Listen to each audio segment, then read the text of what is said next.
우리의 삶을 주관하시는 주님, 주님의 날을 허락하시고 주님을 예배하는 시간을 허락하심을 감사드립니다.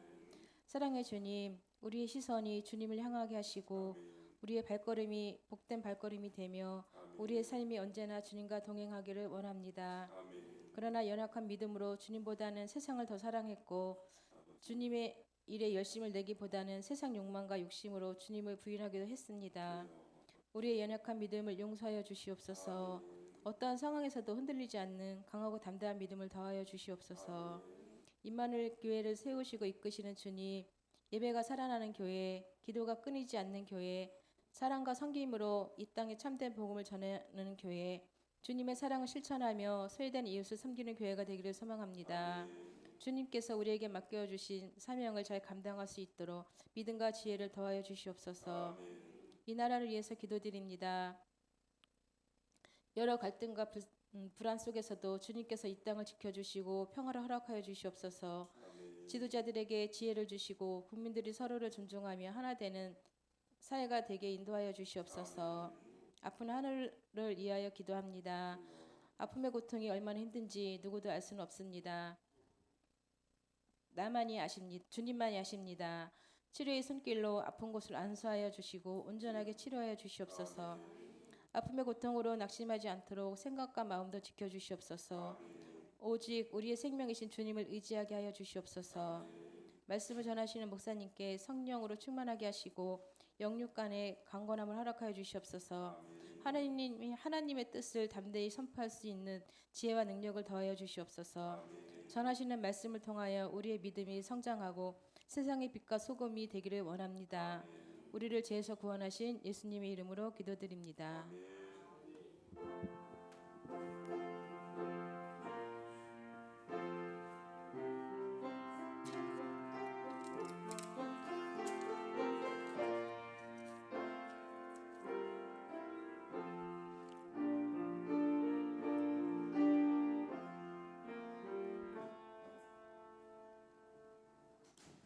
오늘 우리가 함께 나눠 은혜 받으실 하나님의 말씀은 예레미야 31장 31절부터 34절까지 말씀입니다.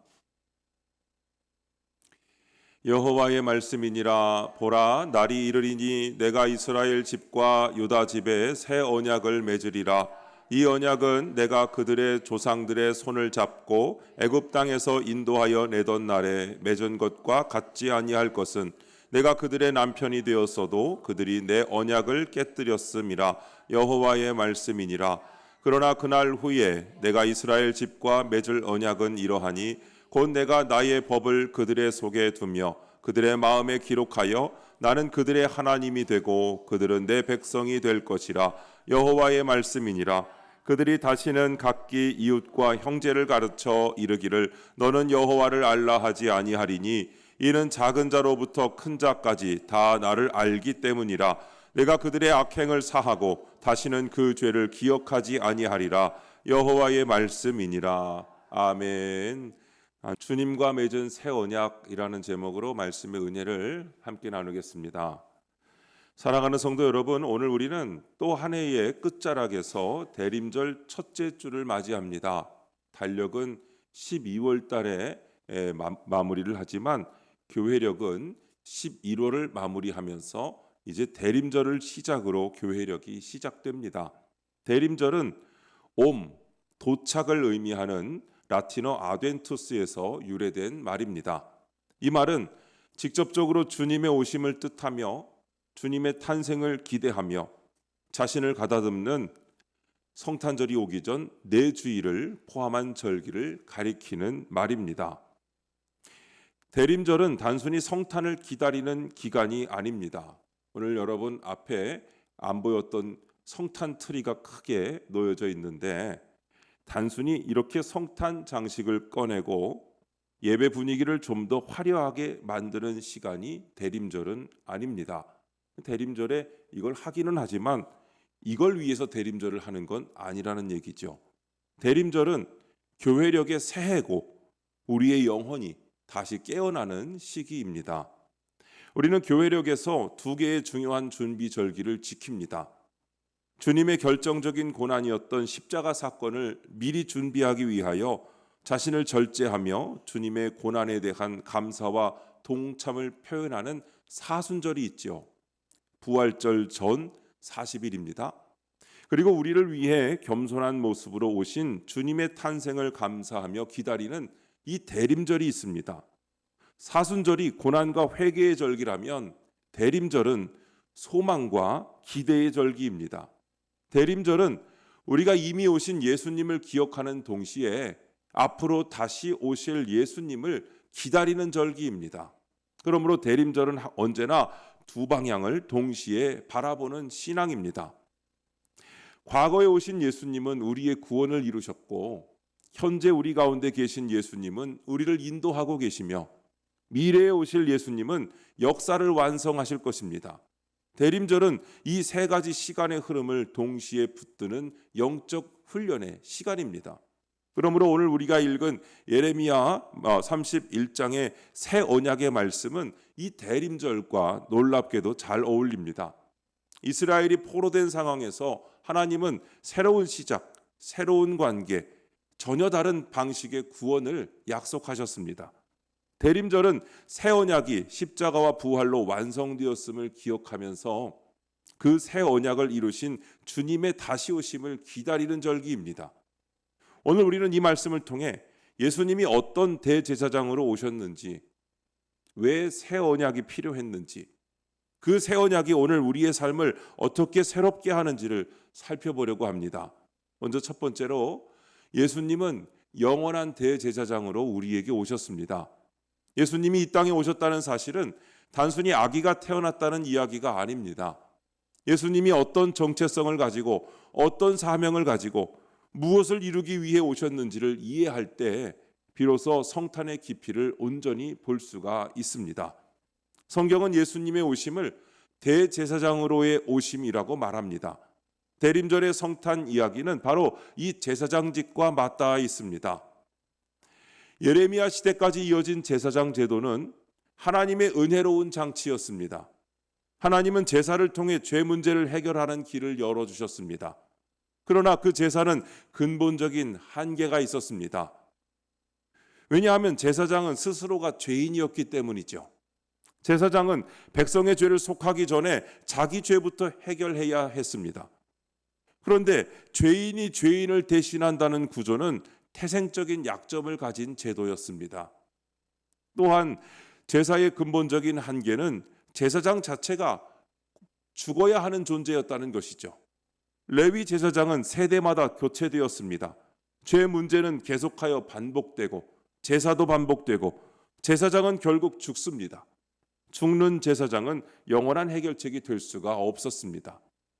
또한 희생제사는 반복될 수밖에 없었습니다. 황소와 염소의 피는 죄를 완전히 제거할 수 없기에 해마다 매번 끊임없이 제사를 드려야 했습니다. 요약하자면 제사장은 불완전했고 제물도 불완전했고 제도도 영원하지 못했습니다. 그래서 사람들은 더 완전한 중보자를 기다릴 수밖에 없었습니다. 이 한계는 우리에게 새 언약이 반드시 필요하다는 것을 일깨워줍니다. 히브리서 7장은 예수님을 멜기세덱의 반차를 따른 제사장이라고 소개합니다. 멜기세덱은 족보가 기록되지 않았고 시작과 끝을 언급하지 않았습니다. 물론 이것이 멜기세덱이 실제로 영원한 존재라는 뜻은 아닙니다. 히브리서 기자는 이런 기록 방식의 독특함을 통하여 영원한 제사장이신 예수님의 특성을 미리 보여주는 신학적인 장치로 삼은 것입니다. 이렇게 멜기세덱의 그림자는 예수님의 영원성을 예표하는 부분입니다. 예수님은 죄가 없으시고 죽음을 이기셨으며 단 한 번의 제사로 영원한 속죄를 이루셨고 지금도 하나님 우편에서 우리를 위하여 중보하고 계신 분이십니다. 예수님은 영원히 살아계시는 제사장이고 영원히 우리를 맡아주시는 임마누엘이신 줄로 믿습니다. 이사야 7장은 아하스 왕의 두려움에 대한 이야기를 보여주고 있습니다. 북이스라엘과 아람이 연합하여 유다를 공격하자 성경은 나무가 바람에 흔들리듯 마음이 흔들렸다고 표현합니다. 하나님은 징조를 구하라고 하셨습니다. 그러나 아하스는 이렇게 말합니다. 나는 여호와를 시험하지 않겠습니다. 이게 경건한 말인 것처럼 들리지만 사실은 하나님을 의지할 마음이 없었던 핑계였습니다. 여러분, 우리도 그러지 않습니까? 하나님께 기도하라 그러면 나는 기도 안 해도 돼. 하나님 다 아셔. 하나님께 굳이 이런 부담을 드리지 않고 싶어. 이런 종류의 말을 하는데 이게 여러분 믿음이 있는 것처럼 보이는 말이지만 사실은 기도하지 않겠다는 뜻이죠. 하나님을 의지하지 않겠다는 뜻이죠. 의지하지 않고서도 나는 자신 있다는 뜻 아니겠습니까? 정말 하나님을 의지하는 그런 마음이 있어야 되는데 이미 아하스 왕은 아수르를 의지하기로 결정한 상태에서 나는 여호와를 시험하지 않겠습니다 라고 말한 것입니다. 이때 주신 말씀이 바로 임마누엘입니다. 하나님이 우리와 함께 하신다는 뜻이죠. 우리 교회의 이름이기도 합니다. 그리고 이 예언은 신약에서 예수님의 탄생으로 완성됩니다. 즉 아하스 시대의 흔들리는 현실 속에서 하나님은 사람의 도움이 아니라 메시아로 오시는 하나님이 너희의 구원이다라고 말씀하셨습니다. 이 메시지는 대림절을 맞이하는 우리에게 그대로 적용됩니다.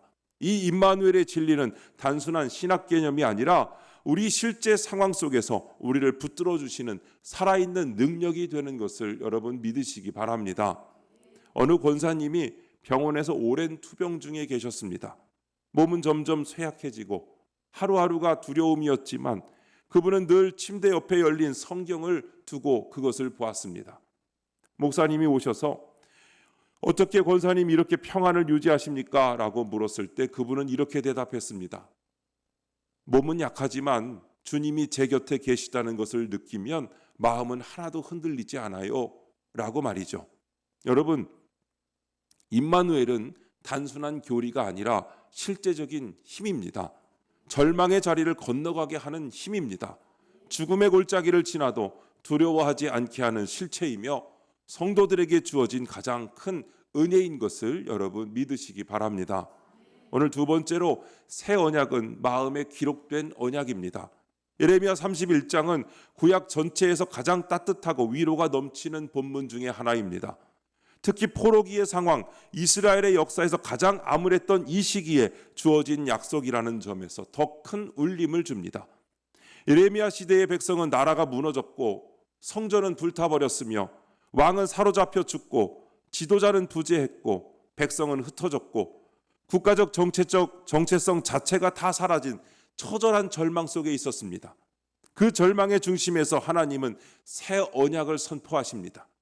그리고 이것은 단순한 회복 선언이 아니라 기존의 방식과 차원이 전혀 다른 새로운 관계, 새로운 구원 방식을 약속하신 것입니다. 이제 우리가 이 새 언약을 깊이 들여다보면 대림절의 메시지가 왜 소망인지 자연스럽게 알게 됩니다. 먼저 옛 언약에는 한계가 있었습니다. 하나님은 시내산에서 이스라엘과 언약을 맺으셨죠. 그 언약의 줄거리는 이렇습니다. 이 율법을 지키면 복을 받고 어기면 저주를 받는다는 것입니다. 조건적 언약입니다. 문제는 그 언약 자체가 아니라 인간의 본성이었습니다.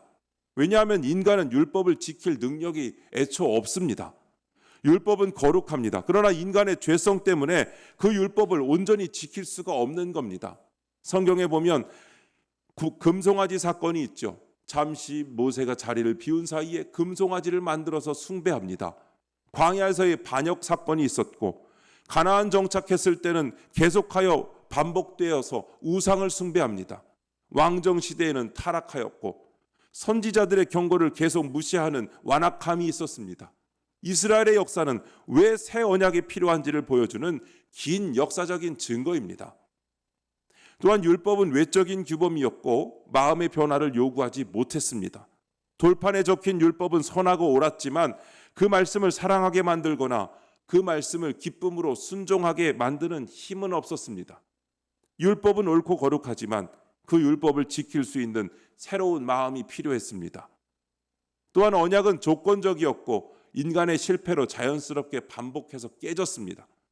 그래서 이스라엘은 언약을 지킬 수 없었고 결국 포로 생활이라는 큰 심판을 맞이하게 된 것이죠. 그러나 하나님은 그 실패의 잿더미 위에서 전혀 다른 방식의 언약을 선포하셨습니다. 바로 새 언약입니다. 오늘 31장 33절에 보니까 이렇게 말씀합니다. 나의 법을 그들의 속에 두며 그들의 마음에 기록하여 라고 말씀합니다. 이는 신앙의 중심이 외부에서 내부로 이동한다는 선언입니다. 바로 돌판에서 마음판으로 바뀐 것입니다. 새 언약은 기존의 율법을 조금 고치거나 덧붙이는 정도가 아닙니다. 하나님께서 우리의 마음 자체를 새롭게 창조하시는 전혀 새로운 방식입니다.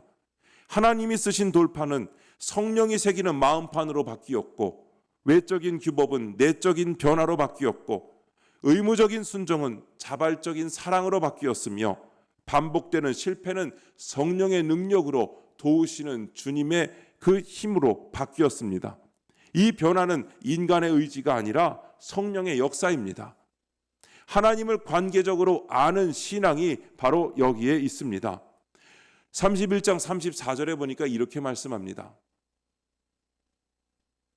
작은 자로부터 큰 자까지 다 나를 알기 때문이라 했습니다. 이 말씀은 지식적인 알미 아닙니다. 관계적인 알미입니다. 누구를 만나서 이름이 뭡니까? 이름을 알았으니까 알았습니다. 이 아는 게 아니에요. 오늘 여기에 지난주에 결혼한 신혼부부 와 있는데, 신혼부부가 서로 결혼을 해서 서로 부부로서 알게 되었잖아요. 여기서 안다는 말은 그렇게 알게 된 걸 말합니다. 완전히 부부가 되어 부부로서 남자와 여자를 서로 아는 단계를 안다라고 하죠. 여기에서 작은 자로부터 큰 자까지 다 나를 알기 때문이라, 이름만 아는 것이 아니라 하나님의 속성을 알고 하나님이 누구인지 알고 정확하게 어떤 분인지 관계를 통해서 아는 바로 그 알을 의미하는 것입니다. 하나님과 동행하며 음성을 듣고 말씀 속에서 인도하심을 경험하고 기도할 때 응답하시는 하나님을 체험하며 삶 속에서 함께 하시는 하나님을 느끼는 것, 새 언약 백성에게는 하나님이 실제가 되는 것입니다. 이것이 바로 성령의 내주하심입니다. 또한 죄를 기억하지 않는 용서가 담겨 있습니다. 34절에 보니까 다시는 그 죄를 기억하지 아니하리라 했습니다. 하나님의 용서는 마치 컴퓨터의 오류 파일이 완전히 정리되고 새 시스템으로 재설치되는 것처럼 하나님은 우리의 죄를 완전히 사하시고 새로운 삶으로 이끌어 주시는 것입니다. 그런데 문제는요, 완전히 재설치가 되었는데 여전히 우리가 우리의 죄를 기억하고 있다는 것입니다. 하나님은 우리의 죄를 용서해 주셨는데 그 죄가 동에서 서가 먼 것 같이 완전히 멀게 하셨는데 우리는 여전히 죄책감과 실패감에 묶여서 살아가는 것입니다. 새 언약은 죄책감의 사슬을 끊는 복음이라는 것을 여러분 아시면 됩니다. 예레미야의 새 언약은 성경 곳곳에서 확장되고 있습니다. 에스겔 36장에는 새 마음과 새 영이라는 말씀이 나옵니다. 하나님께서 새 마음을 주시고 굳은 마음을 제거하시고 부드러운 마음을 주시겠다고 하십니다. 이것은 성령의 새 창조 사역입니다. 로마서 8장에는 성령 안에서 이루어지는 의의 요구가 있습니다. 율법이 요구한 거룩한 삶은 우리 힘으로는 불가능하지만 성령 안에서는 가능한 삶이 된다는 것입니다. 이것은 곧 성령의 열매로 나타나는 것입니다. 또한 성찬에서 완성된 새 언약이 있습니다. 예수님이 마지막 만찬에서 이렇게 말씀하셨습니다. 제가 읽어드립니다. 이 잔은 너희를 위하여 흘리는 내 피로 세우는 새 언약이다 했습니다. 새 언약은 예수님의 피 위에 세워진 언약이며 그 피로 인해 우리의 마음이 새로워지고 하나님을 인격적으로 아는 관계가 열리는 것입니다. 하나님께서 우리의 마음을 새롭게 하신다는 것은 우리의 삶에서 어떤 흔적을 남길 것인가를 완전히 바꾸는 일입니다. 한 가지 이야기를 들려드리겠습니다. 사막을 여행하던 두 탐험가가 있었습니다. 이름조차 알려지지 않은 미지의 사막을 지나며 그들은 모래폭풍을 만나고 물이 떨어져 위기를 겪고 방향을 잃어 헤매기도 했습니다. 그러나 서로를 의지하며 마침내 사막을 무사히 횡단했습니다. 귀환한 다음에 그들은 사막을 정복한 탐험가로 유명해져서 많은 부와 명성을 얻었습니다. 그리고 사막에서 겪었던 고생을 기억하며 그곳 주민들을 위해서 무언가를 하기로 뜻을 모았습니다. 첫 번째 탐험가는 자신의 업적을 기념하기 위해 거대한 돌 기념비를 세웠습니다. 그 기념비에는 그의 이름과 업적이 새겨져 있었고 이 사막을 최초로 횡단한 탐험가를 기념하며 라는 문구가 새겨져 있었습니다. 그는 자신의 이름이 오래도록 남기를 바랐습니다.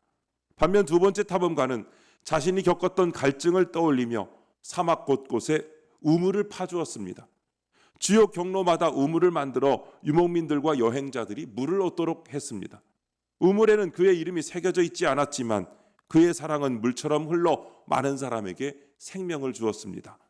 세월이 흐른 다음에 두 탐험가가 다시 사막을 찾았을 때 첫 번째 탐험가의 기념비는 모래 속에 묻혀서 어디 있는지 흔적도 없었습니다. 그러나 두 번째 탐험가가 파놓은 우물은 여전히 사람들에게 생명을 주고 있었고 그곳에는 웃음과 생기가 넘쳤습니다. 여러분, 새 언약 백성의 삶은 기념비가 아니라 이렇게 우물같이 되어야 합니다. 우물은 꾸밈이 없습니다. 겉으로 보기엔 화려하지 않습니다. 하지만 계속해서 생명을 흘려보냅니다. 그리스도인은 사람들에게 자신의 이름을 남기는 인생이 아니라 하나님의 생명을 흘려보내는 우물 같은 인생을 살아야 하는 것입니다. 세 번째로 예수님은 새 언약의 보증이 되십니다. 예레미야는 새 언약을 선포하며 하나님의 백성에게 새로운 현실이 열릴 것이라고 말합니다. 그러나 이 새 언약이 실제로 어떻게 성취되고 어떤 방식으로 우리의 삶에 적용되는지는 신약 성경에서 밝히 드러납니다. 그 중심에는 예수 그리스도가 계십니다. 히브리서 7장 22절에는 이렇게 선언하고 있습니다. 이와 같이 예수는 더 좋은 언약의 보증이 되셨느니라. 아멘. 여기서 보증이라는 말은 법적 용어입니다. 언약의 성취를 책임지고 끝까지 완성하는 자를 가리키는 것입니다.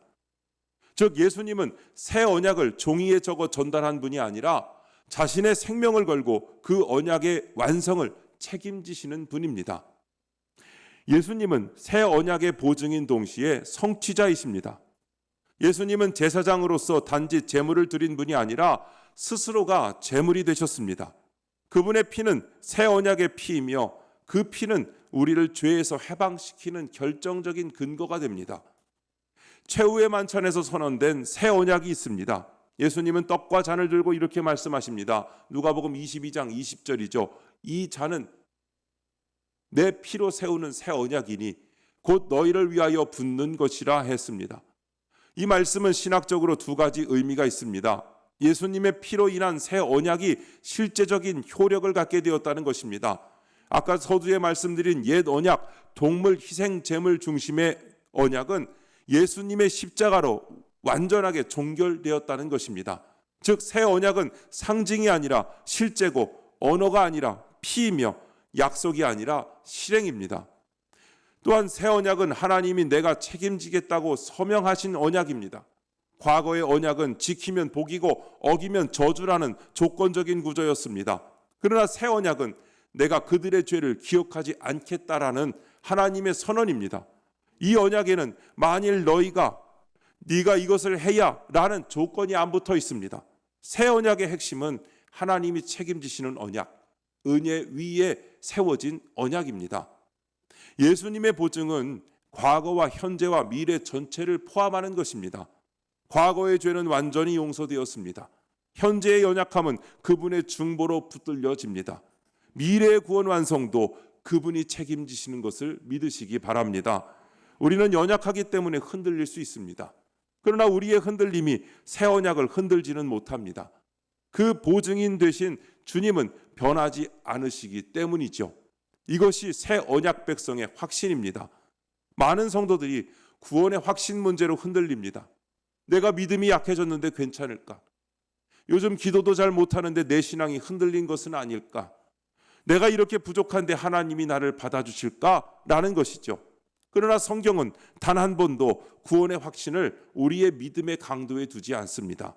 성경은 언제나 구원의 확신을 하나님 편에 예수 그리스도의 약속과 성취에 두고 있습니다. 믿음이 약해도 연약함이 있어도 눈물이 있어도 흔들림이 있어도 우리는 보증을 잃지 않습니다. 왜냐하면 보증은 우리 사람인 성도가 아니라 예수님이 서시기 때문입니다. 한 성도가 집을 구입하며 큰 어려움에 빠졌습니다. 요즘 집 사는 게 보통 일이 아니잖아요. 대출 금액이 커가지고 불안했고 월급으로 감당할 수 있을지 자신이 없었습니다. 그때 평생 그를 지켜본 아버지가 말합니다. 걱정 마라. 내가 보증 서줄게. 필요하면 내가 갚을게. 너는 흔들리지 마라. 그때부터 그 성도의 마음은 달라졌습니다. 물론 겉으로는 아무것도 변한 것이 없지만 아버지가 책임져 준다는 사실 하나가 두려움을 평안으로 바꾸었습니다. 물론 여러분, 사람의 보증은 언제든지 흔들릴 수 있지만 여러분, 예수님의 보증은 변하지 않고 실패하지 않고 끝까지 책임지는 완전한 보증인 것을 아시기 바랍니다. 그 평안함이 우리에게 있는 것입니다. 우리는 혼자 인생을 책임지지 않습니다. 그분이 우리의 인생을 책임져 주시는 것을 여러분 믿으시기 바랍니다. 사랑하는 성도 여러분, 오늘 대림절 첫 주일에 우리는 새 언약에 대하여 함께 살펴보았습니다. 단순히 성탄 장식을 하며 시작하는 세상의 성탄절과 다른 대림절의 시작, 교회력의 시작입니다. 오늘 우리는 이 말씀을 어떻게 우리의 삶에 적용해야 되겠습니까? 먼저 임마누엘 신앙으로 살아가십시오. 우리는 혼자가 아닙니다. 하나님께서 우리와 함께 하십니다. 어려운 일이 있을 때, 불안한 상황에 처할 때 하나님이 나와 함께 하신다는 확신을 가지십시오. 매일 아침 눈을 뜰 때 이렇게 고백하십시오. 주님, 오늘도 저와 함께 해주셔서 감사합니다. 일터에 나갈 때, 학교에 갈 때, 어려운 결정을 내려야 할 때 주님이 나와 함께 하신다는 믿음으로 담대히 나아가시기 바랍니다. 두 번째로 영원한 생명을 소망하시기 바랍니다. 예수 그리스도는 죽음을 이기시고 부활하셨습니다. 그분 안에 영원한 생명이 있습니다. 이 세상의 것들은 모두 지나갑니다. 재물도 지나가고 명예도 지나가고 권력도 건강도 다 지나가고 영원하지 않습니다. 그러나 예수 그리스도 안에 있는 생명은 영원합니다. 우리의 중보자이시고 영원한 대제사장이시며 새 언약의 보증이신 예수 그리스도로 여러분, 성도 여러분의 인생의 답을 삼으시기를 바랍니다. 그분만이 우리에게 영원한 만족과 기쁨을 주실 수 있습니다. 세 번째로 새 언약의 은혜를 매일 누리시기 바랍니다. 새 언약은 우리 마음에 기록된 언약입니다. 성령님께서 우리 안에 계시며 우리를 인도하십니다. 매일 성령님의 음성에 귀 기울이십시오. 성령님은 우리 안에 계신 주님입니다. 새 언약은 관계의 언약입니다. 하나님과의 친밀한 관계를 추구하십시오. 여러분, 기도하셔야 됩니다. 말씀을 묵상하십시오. 예배하십시오. 하나님과 교제하는 시간을 날마다 가지십시오. 여러분, 추천하기를 새벽 기도회 유튜브로 여러분께 발송이 되는데 여러분, 그거 보는 시간 15분도 안 걸립니다. 하루에 제발 부탁이니 15분만 투자하셔서 그걸 보시고 여러분 가지고 계신 큐티집에 나와 있는 예화도 한 번씩 읽어보세요. 말씀이 없이 어떻게 하나님을 믿겠습니까? 여러분, 말씀을 가까이 하시고 하나님과 교제하는 시간을 날마다 가지시기를 바랍니다. 새 언약은 용서의 언약입니다. 과거의 죄책감에서 벗어나십시오. 주님께서 이미 용서하셨습니다. 그리고 여러분, 내가 용서받았으니 다른 사람을 용서하시기 바랍니다. 용서는 새 언약 백성의 특징입니다. 네 번째로 복음을 전하는 삶을 사십시오. 우리가 받은 이 귀한 새 언약의 복음을 다른 사람들과 나누어야 합니다. 아까 예화로 든 두 번째 탐험가가 사막의 우물을 판 것처럼 우리도 이 세상에 생명수의 우물을 파야 하는 것입니다. 복음을 전하는 것은 목회자만의 일이 아니지 않습니까? 모든 성도의 사명입니다. 여러분의 이웃에게, 여러분 직장 동료에게, 가족에게, 친구에게 예수 그리스도를 전하십시오. 말로만이 아니라 삶으로 전하셔야 합니다. 여러분의 변화된 모습이 가장 강력한 복음의 증거입니다. 사랑으로, 용서로, 섬김으로, 또한 희생으로 복음을 증거하는 저와 여러분이 되시기를 바랍니다. 대림절은 다시 시작하는 절기입니다. 주님이 우리를 새롭게 하시는 절기입니다. 믿음의 불씨를 다시 살리는 절기입니다. 함께 이 고백을 같이 하시겠습니다. 넘겨주세요. 네, 같이 읽겠습니다. 시작. 오시옵소서 임마누엘, 제 마음을 새롭게 하소서. 이 대림절에 제 영혼을 다시 깨우소서. 아멘. 주님이 우리 안에 함께 하시며 임마누엘로 함께 하시며 우리의 영혼을 다시 깨워 믿음이 다시 살아나는 복된 대림절이 되시기를 바랍니다. 대림절의 모든 걸음마다 여러분의 가정과 여러분의 삶이 새 언약의 은혜를 가득 채워주시는 예수 그리스도의 이름으로 충만하시기를 주님의 이름으로 축원합니다. 기도하겠습니다. 사랑과 자비가 풍성하신 아버지 하나님, 오늘 새 언약의 은혜를 다시 듣게 하시니 감사드립니다. 임마누엘로 오셔서 영원한 대제사장이 되신 주님을 찬양합니다. 주님, 우리의 마음판에 말씀을 새겨 주옵소서. 성령께서 주시는 새 마음으로 살게 하시고 말씀을 의무가 아니라 사랑으로 순종하게 하옵소서. 단번에 속죄하시고 지금도 중보하시는 예수님을 우리의 확신으로 붙듭니다. 우리의 흔들림이 구원의 확신을 흔들리지 않게 하시고 보증이 되신 그리스도를 의지하게 하옵소서. 임마누엘의 은혜가 우리의 삶의 실제가 되게 하시고 두려움 속에서는 함께 하심을, 연약함 속에서는 주님의 도우심을 매일 경험하게 하옵소서. 주님, 새 언약의 사람답게 우리의 삶이 생명의 우물이 되게 하시고 사람들에게 우리의 이름보다 주님의 은혜가 흘러가게 하여 주시옵소서. 섬김과 사랑과 용서로 복음을 증거하게 하옵소서. 우리의 가정과 일터와 교회를 새롭게 하시고 대림절의 모든 걸음을 성령께서 인도하여 주옵소서.